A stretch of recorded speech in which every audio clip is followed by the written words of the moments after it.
white men. How can white men be considerate of laws for black women or black men? There has to be some form of minority in the room. I don't care what it is. I don't care who it is, but there needs to be black people at a table in the room talking to these people because they don't know. You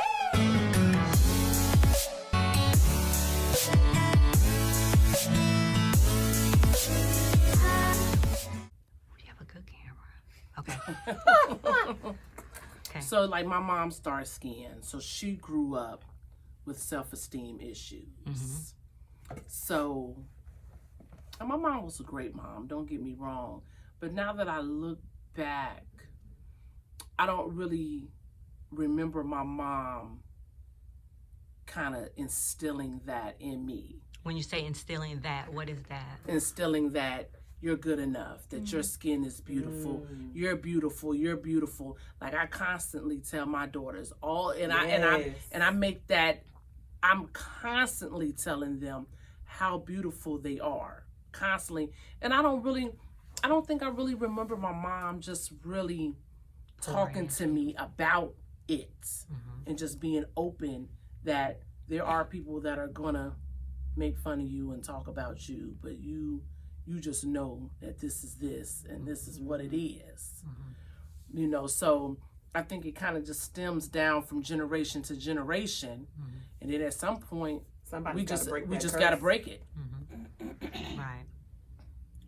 I feel you on that because I had to break that cursing with my people because, and it's crazy because colorism was not at all my issues. My issues were from the nappy hair to That's all part of it, though. It is. Well, the nappy hair, the weight, just how, you know, I didn't get the opportunity to have, you know, name brand versus everybody else did. So I always got talked about and picked on because I didn't look like everybody else. But it wasn't the color of my skin. It was my clothes, my shoes, my hair. So when I had my own children, I was like, forget that. Everything they do, they're going to be great. And I'm going to keep reminding them how beautiful they are no matter what they have on. So you just wake up one day and say, hey, I'm going to break that cycle.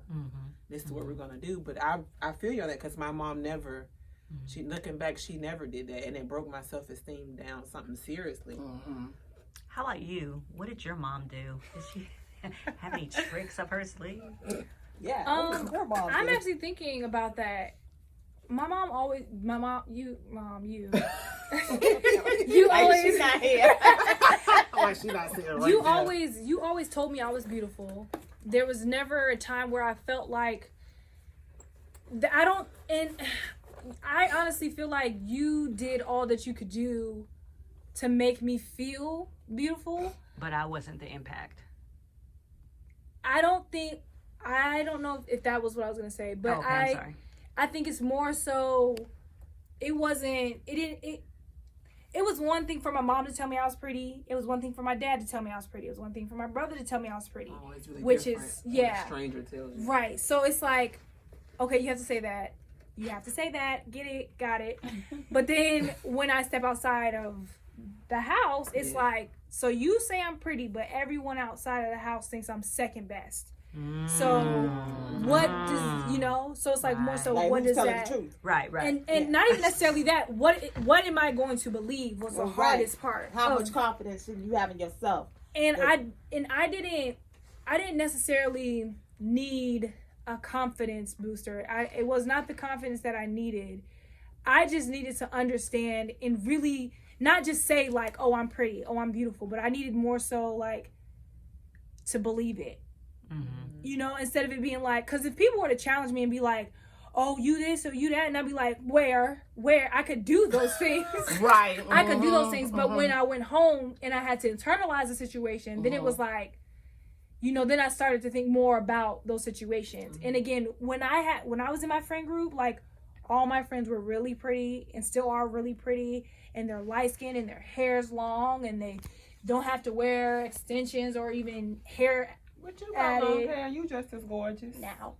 I have hair you now. was gorgeous then. Look, I have hair now. No, but even so, like, understanding, like, just, one, you're just growing up. Nobody really knows when you're young. So I think no matter what my mom, dad, sister, brothers did or said to me about what I looked like, how I should be feeling. It didn't matter. It was all up to what I decided to believe. Like, you know what I mean? Because there were people who thought I was extremely beautiful and thought I was a catch and all of these things. And there were people who said I was pretty and then went out with my best friend. So, you know, because she was the better choice. No, because they was just stupid. Or they thought she was a better choice. Right. They didn't No, know. They didn't know. better They choice. missed out on the gym. That's all. They just passed Yes. along to somebody else. Right. So let me ask you guys this. Do you feel like colorism within our race has done anything to how society actually still pits us against each other? Or are we fueling it within our race? Because like the music talks about, I want only a red bone, or I want light skin, or I want long hair, I don't want no dark, you know, they Well, it's us music. as a race that's fueling it for everybody. I think. okay. It's not even Caucasian people or any other culture that's really fueling it anymore. I kind of beg to differ about We're that. doing it to ourselves. I at know this we're point. doing it to ourselves, but I literally and we're letting them know see- it's okay. But I do see the advancement of African American people or black people, the advancement of black people, for the most part, they're not dark-skinned people. In corporate America, they're just not. I mean, that's just what I've seen. What are your thoughts? She's like, no, that ain't true. I mean, you know, if we was to go back to our VP, you know, I mean, we're happy that she's an African American. And our president, right? Our first Yeah. black president. Yeah, I I love him though. I love him though. I know, totally, but it does go. I mean, Because we did have Shirley Chisholm. Yep. we did. And she ran for president. Mm-hmm. She ran. You know, that's She's another the thing. first African-American person on- That's about That's the it. thing that disturbs me, even with them. And I'm not against Biden or, you know, Miss Harris either. I'm not against either one of them. But, you know, but we stopped looking for the best qualifier for the job, and now we're starting to just look at colorism for the job. And I kind of feel like that's how this whole new administration is being built right now. I'm not against, you know, the black people that are being put in office or the minorities. I'm not against any of that. But I feel like we are not even looking at the best qualifier right now. We're looking at Me Too campaigns and colorism campaigns, and we're finding that first. So let's get a group of black people. And then we're gonna pick from this group of black people because we gotta have minorities in these And then we pick the most favorable. And or then the we pick the most most favorable tolerable, out there. or the most. out of that. We're not really looking at who's the most qualified, who has the, you know, who really went and worked for this GPA, who really went out and worked for these qualifications. We're kind of starting to forget about that a little bit, and we done got so wrapped up into women's rights and Me Too campaigns, and I don't know, like, I'm just not sure. I think we're headed in the right direction. I'm not sure if we're going about it exactly the right way. They incorporate that because hopefully that person will Bring the have, rest person. you know, have a vision, or, you know, will step up and speak for us. You know what I'm saying? Or That help us concerns out. me because I'm not feeling like I feel what you're saying, I Right. do, but I feel like That's that just some like of us that- are getting wrapped. Some of us are getting so wrapped up into the first black president, the first black female Right. president, the first black female vice president. We're getting so wrapped up in celebrating that I think we're losing just a little bit of sight on the actual. Okay, now we need a VP to go out and do this job. Now we got some VP things we need to get done. Now we got. I think she's very was qualified. gonna say- And I'm not saying that. But I'm that's just just saying like that in ATM. general that because, you know, he, like, for example, I guess my example I think she's is- more qualified than he is. I can agree with that. Okay. But I'm saying it's like he's building he when he went to build his whole Yeah. what do you call it? His Cabinet? His his cabinet? His whole cabinet. It went from us trying to find the most qualified people to, okay, we got to have at least 40% blacks up here. We got to have at least 30% women Okay. here. Okay. And I'm I mean, all I feel for like us he being picked a her. mixed thing. I feel like he picked her because of her Well, qualifications. but he originally said his original said if he made it to that spot, he was going to pick a female black vice president. So he was on the First he hunt said that was female. for. First he said female, then we made him say black. So First that's it was my thing. female. So he went on Yeah. the hunt for, and I'm not saying there weren't other. I'm not saying she's not qualified, and I'm not saying there aren't other qualified.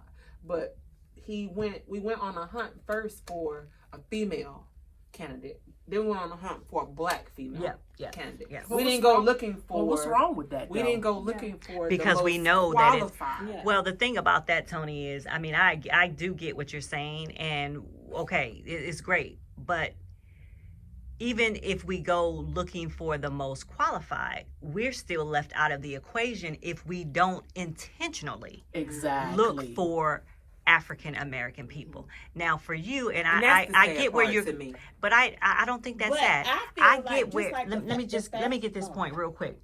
But I get where you're coming from, and I think for you, I think you come from a different perspective because of how you came up. Right? Because in my perspective, I came up not seeing color. Exactly. So Right. So I think that's different for you in that way. Right. Whereas me, I feel like I come from a different perspective as well. But I think that you have more that we're all people. We need the most qualified. But sis, for real, black people really get shunned.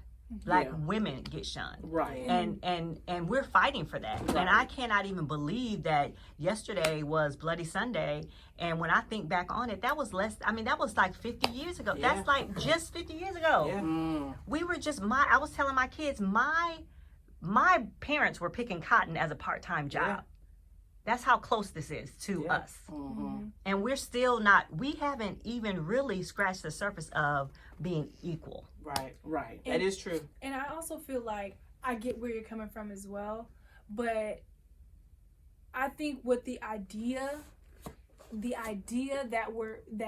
African American people, even with the Rosa Parks situation, the idea is, okay, let's get in the door, and once we get in the door, let's break the door down. For the rest of us. Right. So if this is what we have to do for now in order to get in the door, Called a token.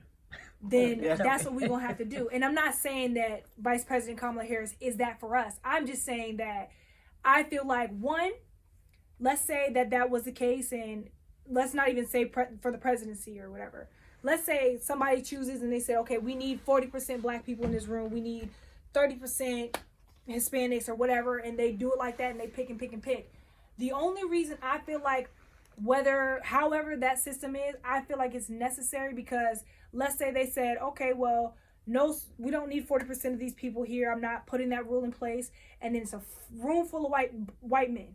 White men. How can white men be considerate of laws for black women or black men?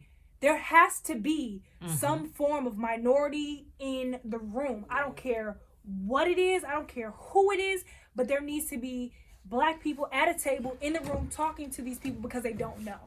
For instance, that's why H&M had the hiccup with the little boy and the mother, and the hiccup with the N-word Gucci. with the Gucci with the black face mask. There's not black people in those rooms. Right. I don't care how qualified or unqualified. If I was in that room, qualified or not, I would have said, you lost your mind.